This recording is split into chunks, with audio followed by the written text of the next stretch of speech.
Good morning. I'm Beth Woogan. I'm currently serving as a trustee on our board. All are welcome to join our hybrid worship service of the Fourth Unitarian Universalist Congregation of Westchester, where everyone is welcome and everyone belongs. A special welcome to those new to our congregation. We're glad you're joining us this morning. We invite you to stay for our coffee hour after the service, and we hope you will sign our guest book. We are a liberal and inclusive community where members and friends gather to support each other in their spiritual journeys and to give service to the wider world of which we are a part. If you would like to learn more about our congregation and our faith tradition and the faith tradition of Unitarian Universalism, we encourage you to connect with Harold Stillman, Lauren Normay, or Gretchen Grimm from our membership committee after the service. If you are joining us on Zoom, please put your name and contact information in the chat and somebody will reach out to you. You can also send us an email or visit us at our website, www.fourthuu.org. Okay.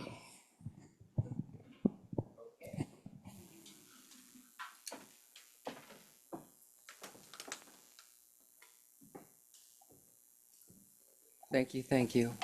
Brian and Patricia, would you like to come up and light our candles this morning, please? It's all right. Any way you come up is fine.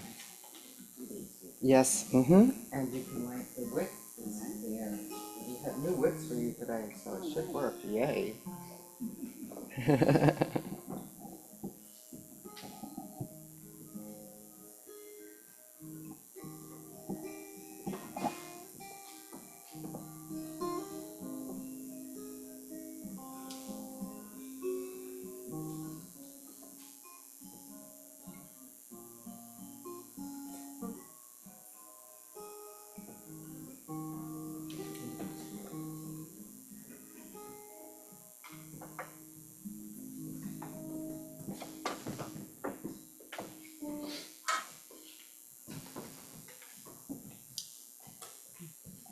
Thank you. So good morning, beloveds. I'm Reverend Lane Cobb. I am pleased to be the minister here at Fourth Unitarian Universalist Congregation of Westchester. And I welcome you, all who are gathered here in our sanctuary and all who are gathered and love streaming on Zoom. Welcome, welcome. Yesterday, we lost a beloved elder of our Fourth UU community, Dorothy Bowman, who passed away peacefully in the wee hours of the morning on Saturday. Her son Gordon was by her side. Dorothy and her husband Geert were founding members, and if not founders, certainly held up the mantle of this fellowship. Their children, Sharon, Gordon, and Richard, were raised in our religious exploration program here, and both Geert and Dorothy held leadership positions over the years that supported and guided this congregation in many, many ways. Her presence will be greatly missed. Her sweet demeanor, her dry sense of humor, her tenacity, and her love and dedication to her family and to this community. I dedicate this service to her memory. A celebration of life is being planned for a future date, and we will keep you posted. And please join me in extending our heartfelt condolences to Sharon and Gordon and the Bowman family. So as we gather this morning to experience the joys of fellowship and recommit ourselves to living out the shared values of our Unitarian Universalist faith, may we also remember that in spite of all the bad news in the world, in spite of the loss that we may feel and the chaos that surrounds us all, we hold to our belief that love is greater than hate, that a peaceful solution is possible, and that when good people gather and do good work, good things can and do happen. This morning, I'm going to invite us all to give ourselves permission to let go of any fear or upset that we may be experiencing, so that we may allow ourselves to experience some joy in these precious moments together. Our world has become terribly heavy, and we are all very tired. May this time together give us some respite, even if just for a moment. Our call to worship this morning is from UU Minister Reverend Bran Lennox. We have chosen to bring ourselves here to this sanctuary to gather as a community of faith. We join together in solidarity as a covenanted people who are drawn together by the promise of connection and the mysterious pull of the unanswerable. We draw on experiences of love and wonder to lift our hearts and move us beyond the mundane. As seekers, wanderers, appreciators of nature, connoisseurs of curiosity, and creators of connection, our paths have converged today so that we might become present to the spirit that is worship. And so, let us worship together.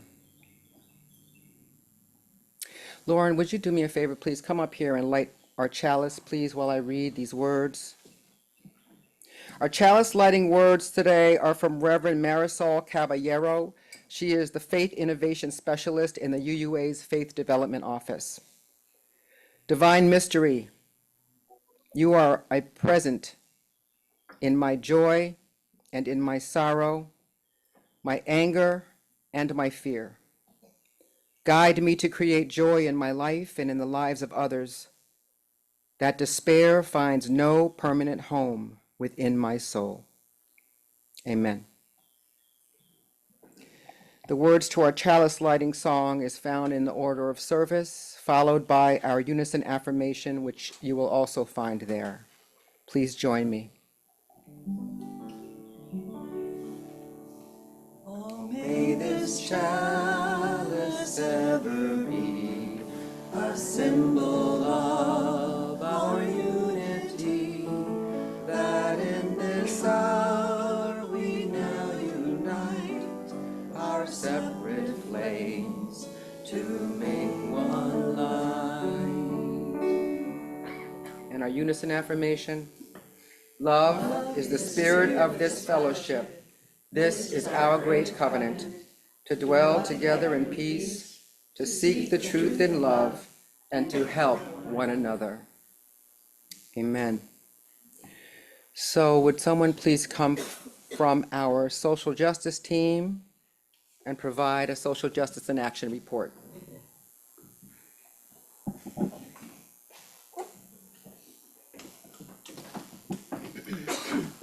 Hi, I'm Lauren Normay, part of the Social Justice Action Team.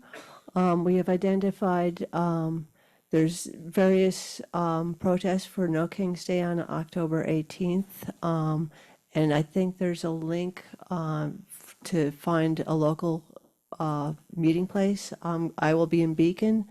I know some people are going to be in Brewster.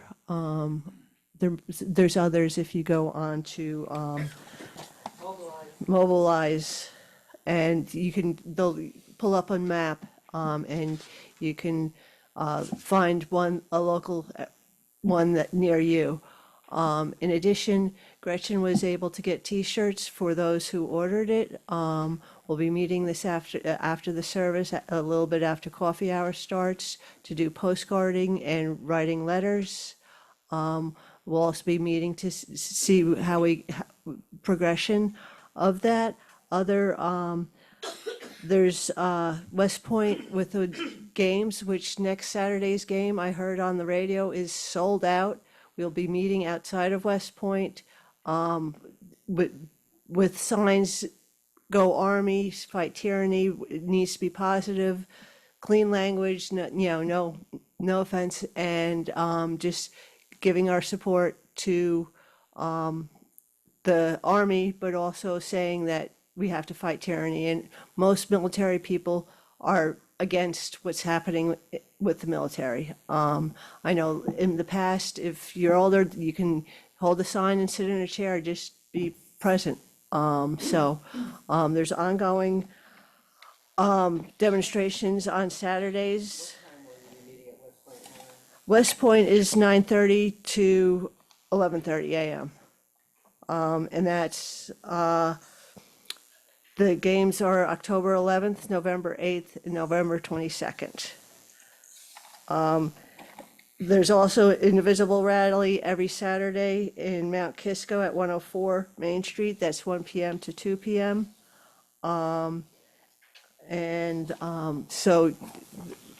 These protests are also being listed in the fourth word, I believe, as well as on the back of your service. So we will be meeting after the service, as I said. You're welcome to join us. Okay.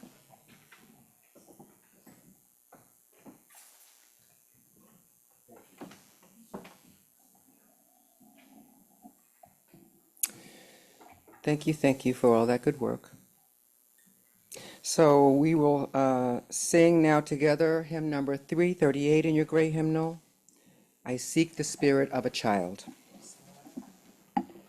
Please rise in body or spirit and join me. Number 338.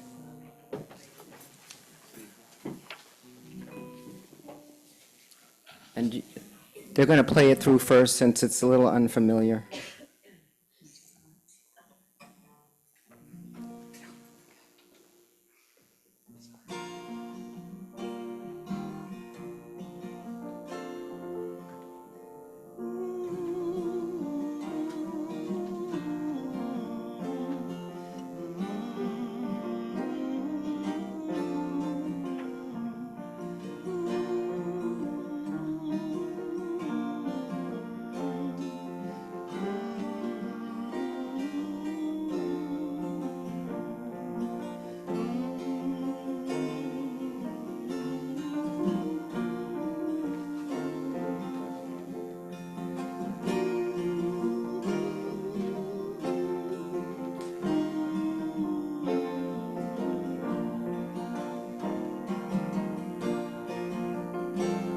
I seek the spirit of a child who needs life naturally, the child who sings the world alive and breathes the morning sun with glee.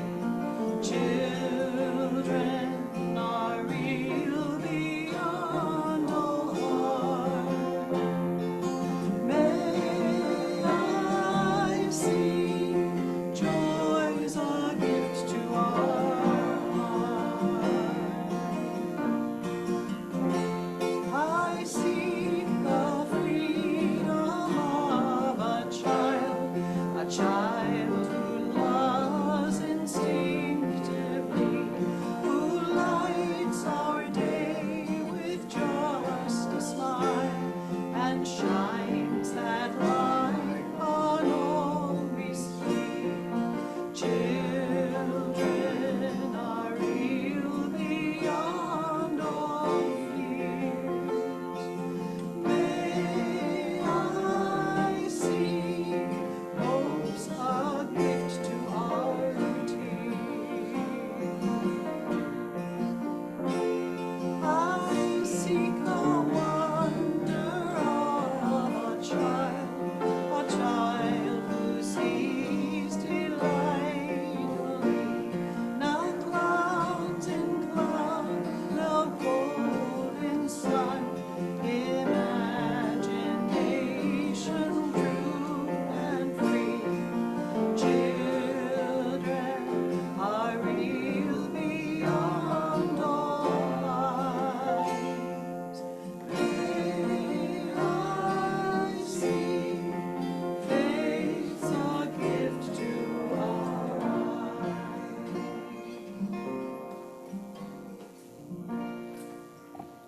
Thank you. You may be seated. We've come to this time in our service when we make space for the sharing of our joys and concerns, that our hearts may be uplifted in celebration and also as we grieve. I'm going to light the first candle for Dorothy, but also just letting everyone know, if you'd like a candle lit for you in silence, just put up your hand. If you'd like to share from your seat, Bob will bring you a microphone. Please hold it directly up to your mouth so you can be heard on Zoom. And if there is someone on Zoom that would like to share a joy or concern, just unmute yourself, let us know. Thank you, everyone. One final candle for all these joys and sorrows, spoken and not spoken.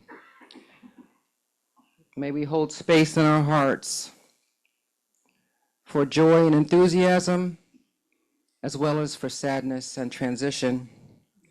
May these candles and the love that is in our hearts translate into positive action that creates openness and healing in this world that we all share. Let us enjoy a short time of silence, and then we are going to have a surprise musical selection in Dorothy's honor.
Passing by, I see friends shaking hands.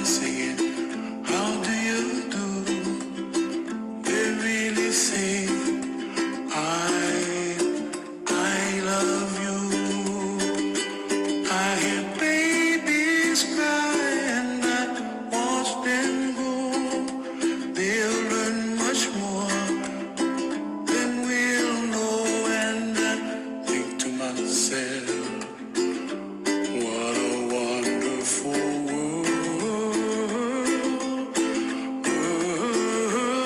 Someday I wish upon a star, wake up where the clouds are far behind me,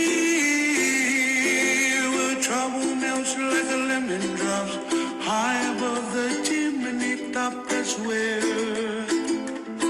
you find me, oh, somewhere over the rainbow, way up high. The dreams that you dare to, why, oh why can't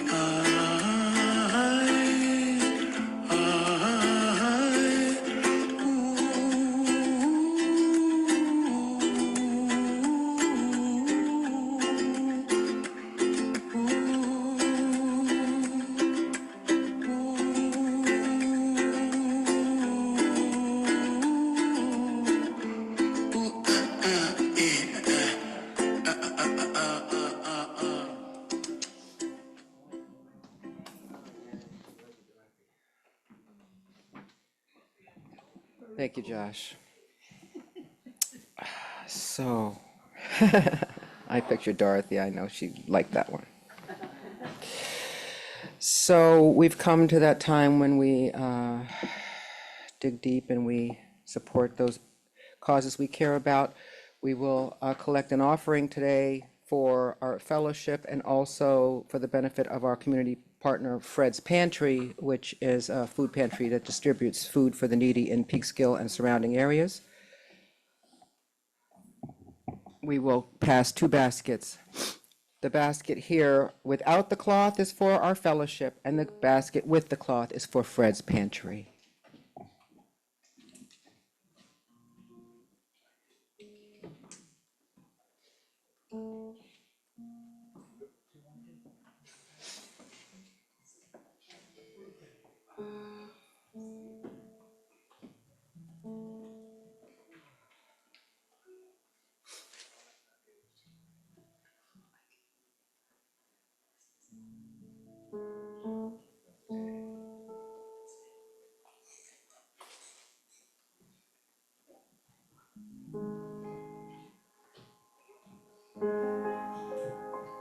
Our sermon today is going to be everything I learned, everything, all I need to know about surviving, I learned in kindergarten, which made me think of school, which made me think of this.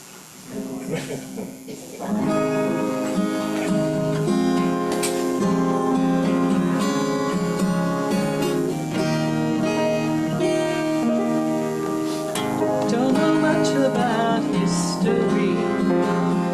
Don't know much biology. Don't know much about a science book. Don't know much about the French I took. Sorry, Carol. But I do know that I love you. And I know that if you love me too, what a wonderful world this would be.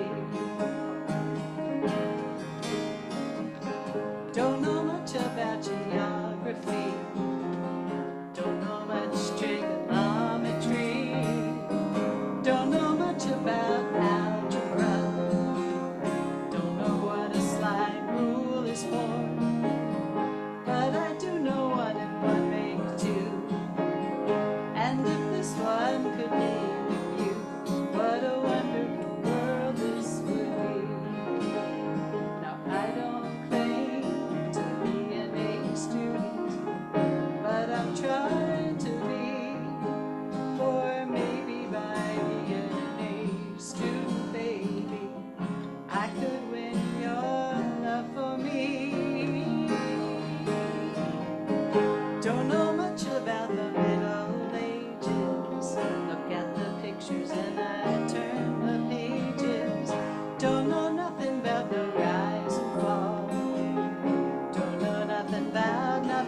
Thank you all. So as yes, our theme today is play and childhood. And so the reading today is going to be a children's book that I cannot show you the pages because it's on my phone, so I do apologize, but I will read it anyway. I hope you enjoy it. It's called The Crayon Box That Talked.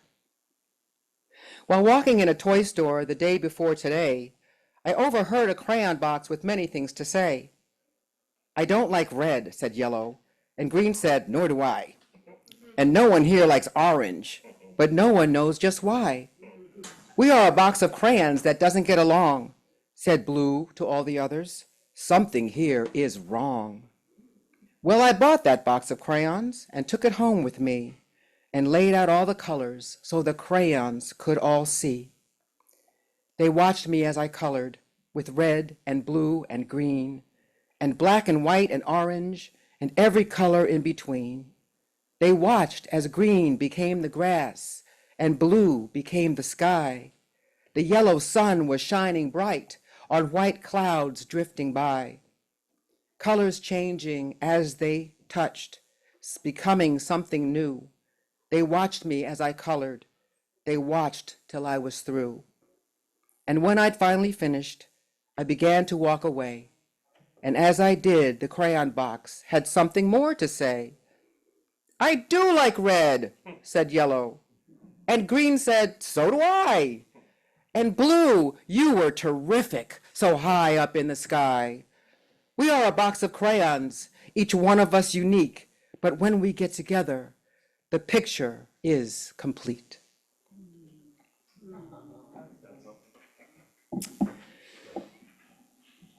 So several years ago, a UU minister named Robert Fulghum wrote a book titled All I Really Need to Know I Learned in Kindergarten.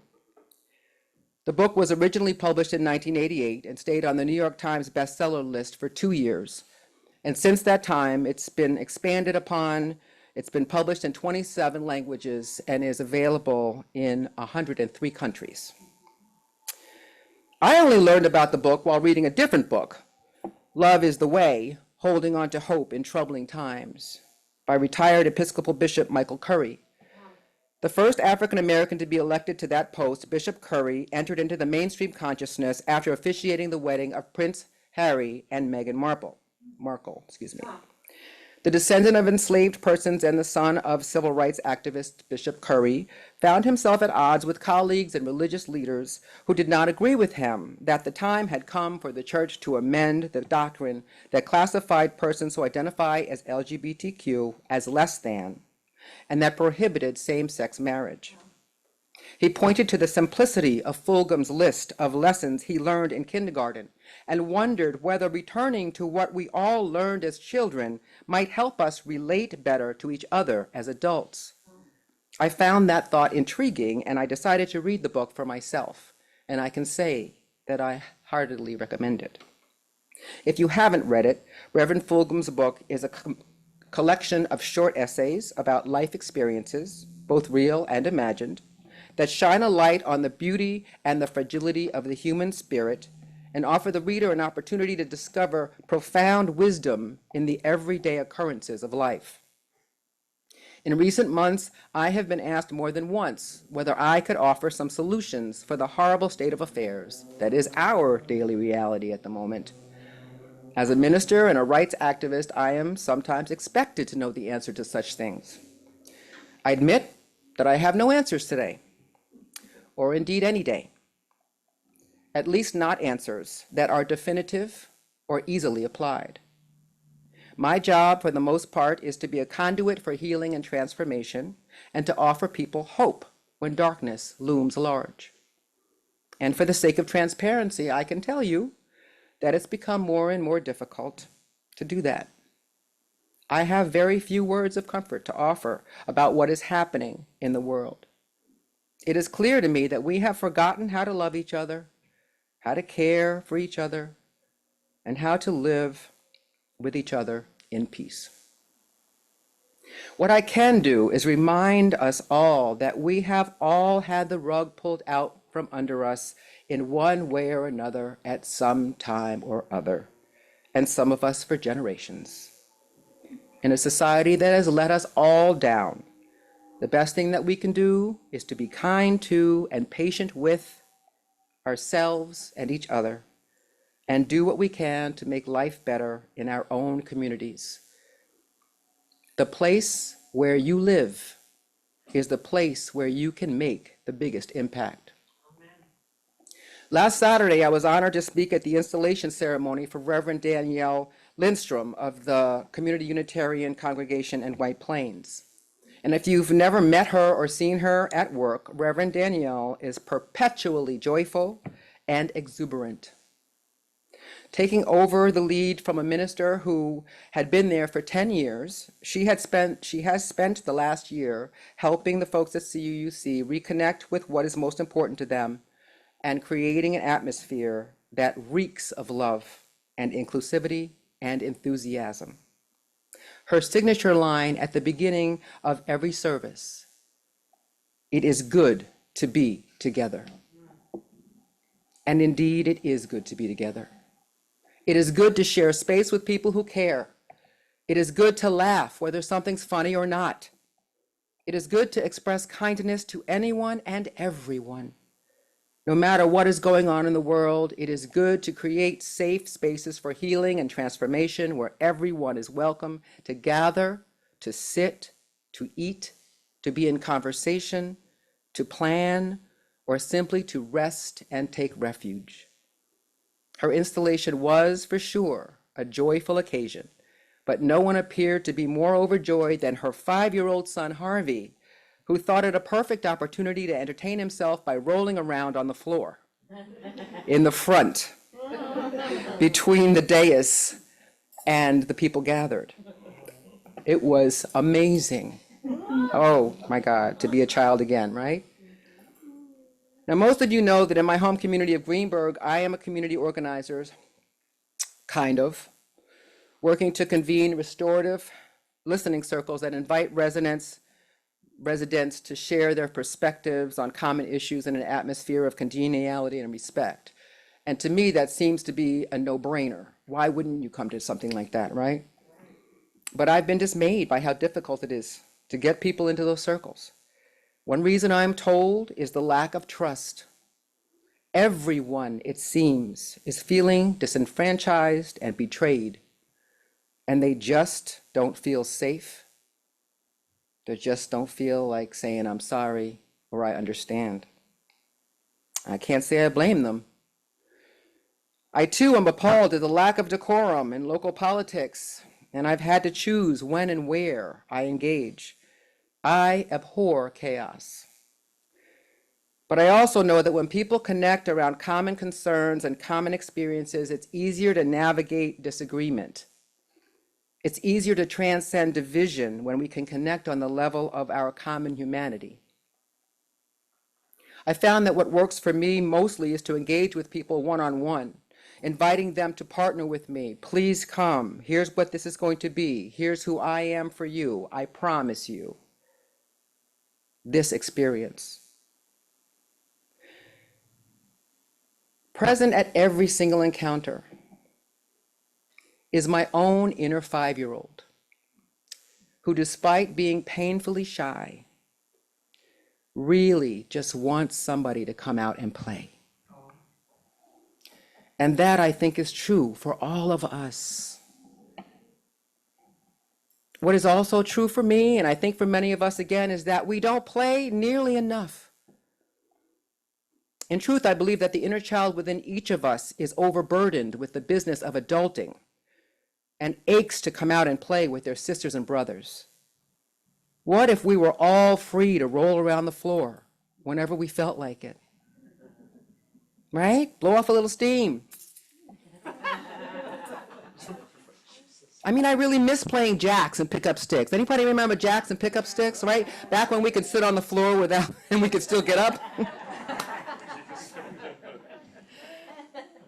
Maybe the problem is that we don't know how to be with each other. Maybe that's not the problem. Maybe the problem is we've just forgotten how to be with each other, right? Maybe everything we really need to know about how to get along with people, we actually do know. We just need to remind ourselves. At a time when we're all in a state of fight or flight, searching for the survival tools that will help us stay afloat, stay safe, and stay sane, I invite us to remember what our 5-year-old selves were taught about how to live and how to survive kindergarten. Here's Reverend Fulgham's list. 1, share everything. 2, play fair. 3, don't hit people. 4, put things back where you found them. 5, clean up your own mess. 6, don't take things that aren't yours. 7, say you're sorry when you hurt somebody. 8, wash your hands before you eat. 9, flush. 10, warm cookies and milk are good for you. 11, live a balanced life. Learn some and think some and draw and paint and sing and dance and play and work every day some. 12, take a nap every afternoon. And 13, when you go out into the world, watch for traffic, hold hands, and stick together. Simple, right? Is that not a blueprint for sane and a stress-free life? I think it is, right? It's like, okay, yeah, if I'm losing my mind, go back to this, I'm going to do this. Can you imagine if Congress followed these rules? And if corporations followed these rules, right? Or even if most people followed them half the time? Is it at all possible that the spiritual burden we've amassed over generations of war and oppression could be lifted by hearkening back to the basic rules of how to survive kindergarten? We say the world is complicated. Yes.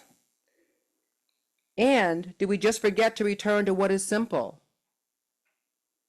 Dare we take time, as Reverend Fulgham suggests, to learn and think and draw and paint and sing and dance and play and work a little every day? In such a complicated world and with so much work to do, how can play and simplicity of childhood lessons be justified? Well, for one thing, play has a purpose. Psychologist Stuart Brown, founder of the National Institute for Play, says the opposite of play isn't work. It's depression. That made me go, wow. The opposite of play isn't work. It's depression, which means play is not childish. It is protective. It is life-saving. Play makes life bearable. With all that we are facing in the fight for freedom and democracy, for health care, for basic human rights, it can be helpful to take a day off, to do something fun just because, to do something to stimulate your inner child. One of the first essays in All I Need to Know I learned in kindergarten is a story where the author witnesses a mother and child walking hand in hand down a street still wet from a summer storm. The child breaks free and heads to a puddle that looks just right for splashing in. The mother rebukes the child and forbids him to jump into the puddle. No puddles! The child, of course, launches a protest.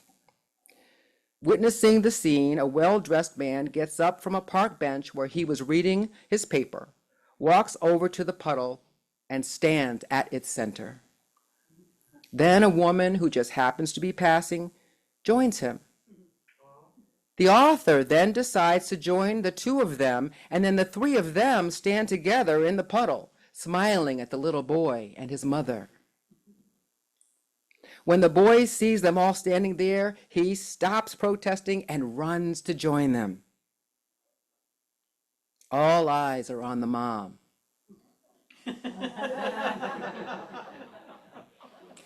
After a moment of hesitation, she joins them in the puddle. Listen, imagining this made me laugh out loud, right? I could not possibly tell it as funny as the author told it. It made me laugh out loud. It turns out the author made up that story. But real or not, the idea of it is hilarious, and it contains a lot of wisdom. Who of us hasn't jumped in a puddle or two as a child and then wished we could do it now without feeling foolish? Who among us hasn't watched a child feverishly coloring and seeing their joy, jumped in with them, give me a crayon, or at least thought about it? Who of us doesn't love a warm chocolate chip cookie and a glass of cold milk, or a nap in the afternoon followed by a steaming cup of hot chocolate? Some of us don't like chocolate. I'm so sorry for you.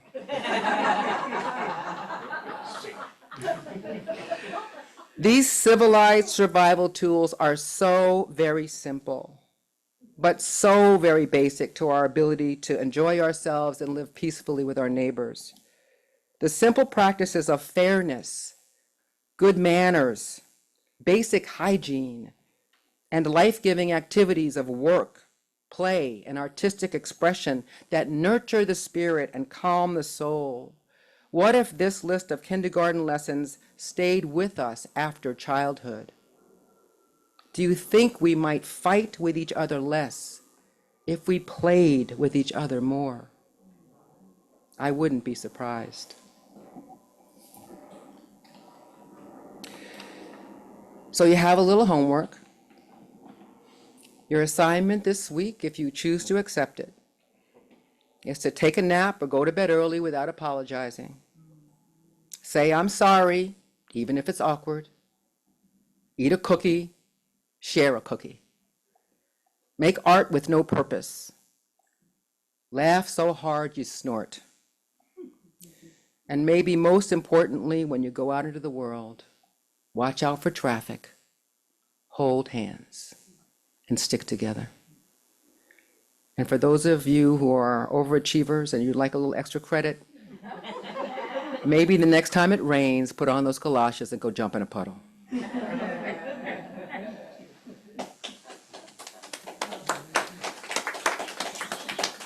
So we have a little time for congregational comment. Anybody who would like to share a thought or something, Bob will share the microphone.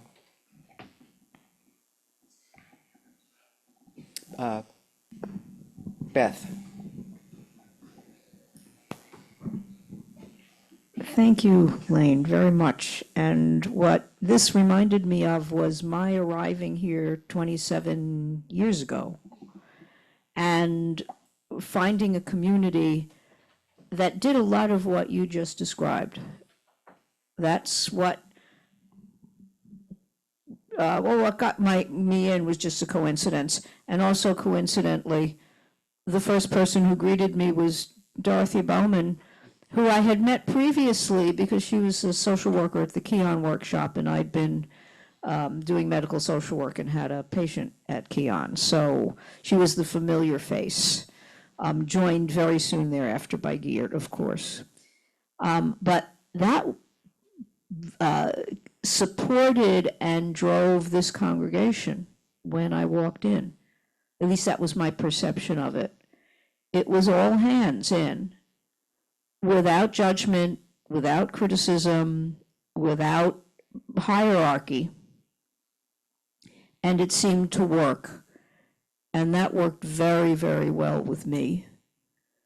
And somehow in saying goodbye to Dorothy today, this kind of feels like we've made a circle, or I've made a circle. So thank you for that.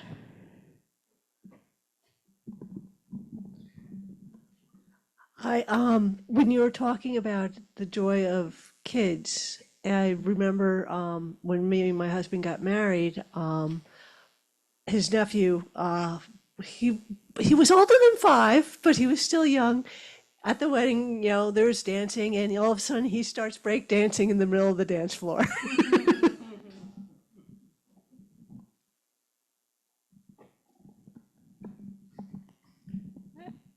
This is just a story of child, a good child story.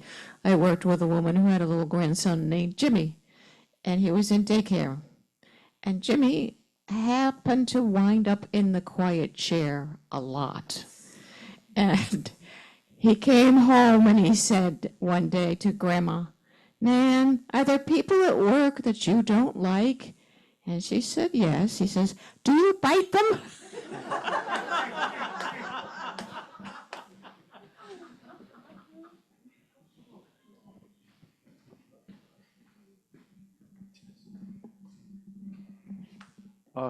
It's just something when you mentioned about playing in puddles. My late mother always encouraged me and friends to go out in the rain and jump in a mud puddle. And when my kids were growing up, there were, everybody running inside, it's raining, it's raining. So I think that because my mother did that, it's made me, the person I am. It helped to contribute to that in my adulthood.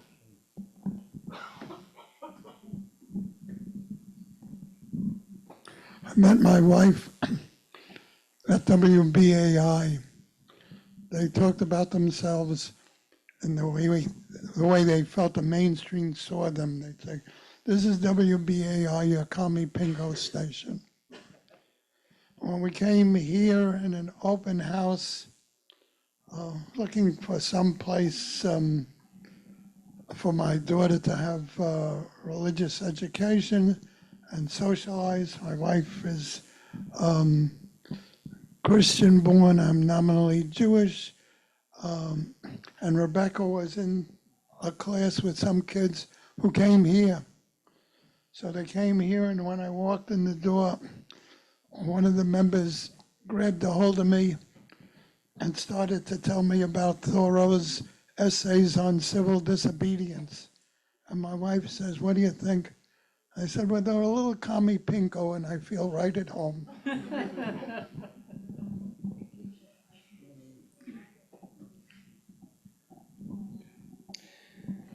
Thank you, everyone. Anyone else? Anyone on Zoom?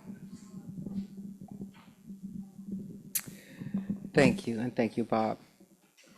So we have a closing ritual. It's brief. But before we get to that, I want to make sure that everyone knows that following service, we will have an opportunity to postcard for UU the Vote.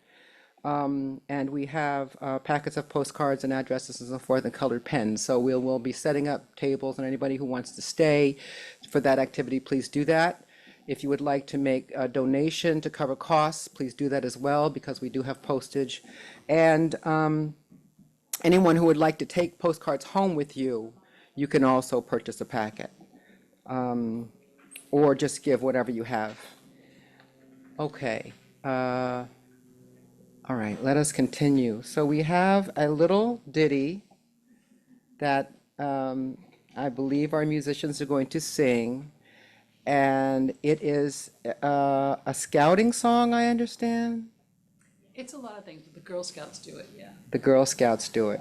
So I'm going to give Pam so she can give you a little background, and then what I want to tell you is once we start singing and we learn the words, I'd like everybody who's in the front row to just come forward and grab a streamer, and then just take it and can just pass it or carry it to the folks behind you, and then we're going to take a picture.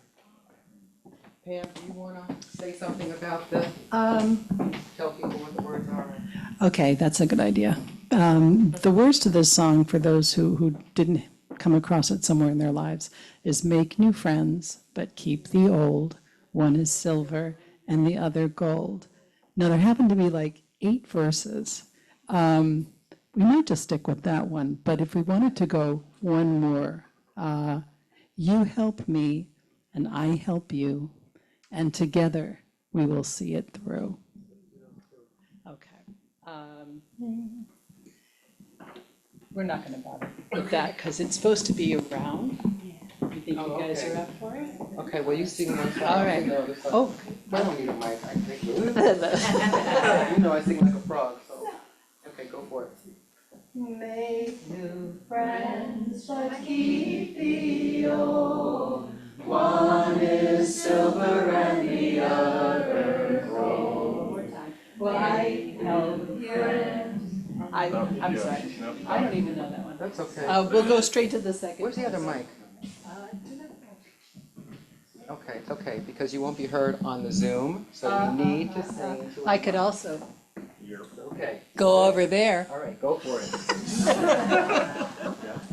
The second verse was, you help me and I help you, and together we will see it through.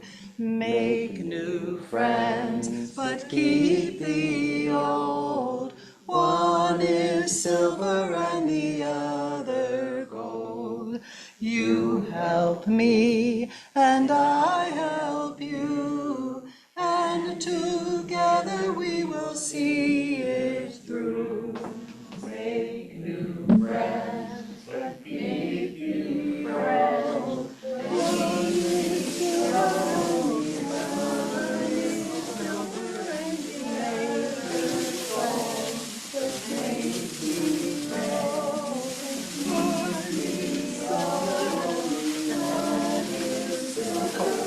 At the back.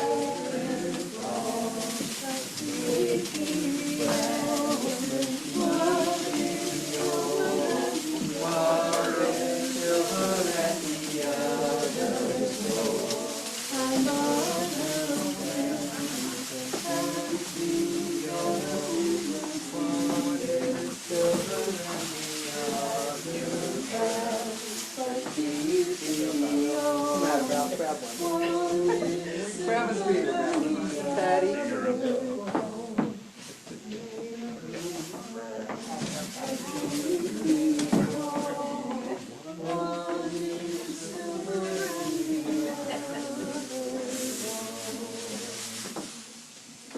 Beautiful job. Now, can I get over here?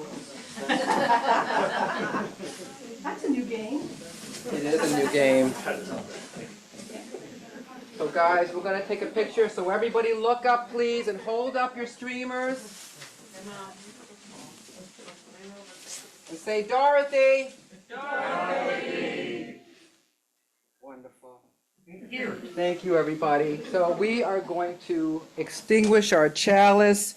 You may be seated. I hope you enjoyed this service. Thank you to our worship team, Josh and Pam and Eric this morning. The chalice extinguishing words are in your order of service. Please join me.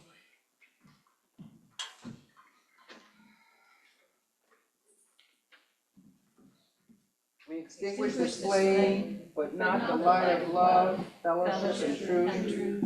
May we hold it in our hearts until we gather again. And I have a brief prayer of benediction before we do the sung benediction. Please pray with me. Spirit of life, help us to lead with love and to find small, everyday ways to connect with the strangers we meet. Give us the courage to share the poetry of our hearts with all those we encounter. Help us not to forget that playfulness is one of your favorite tools. May it be so, and may we be the ones to make it so. Amen. And our sung benediction.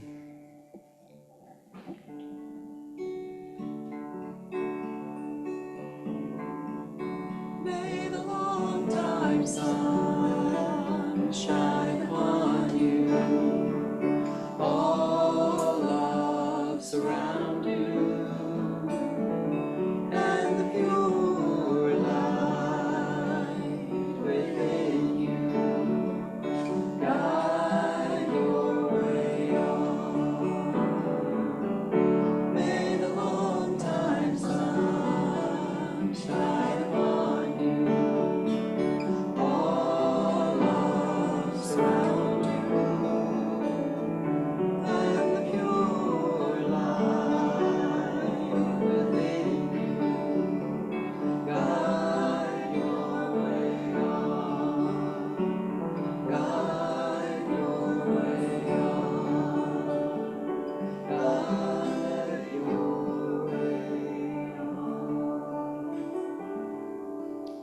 Go and love everyone. Zoomers, be well. Have a great week. We'll see you in 2 weeks when our guest minister will be Kat Guthrie, and she will be speaking on turning pain into purpose. So please be here on the 19th.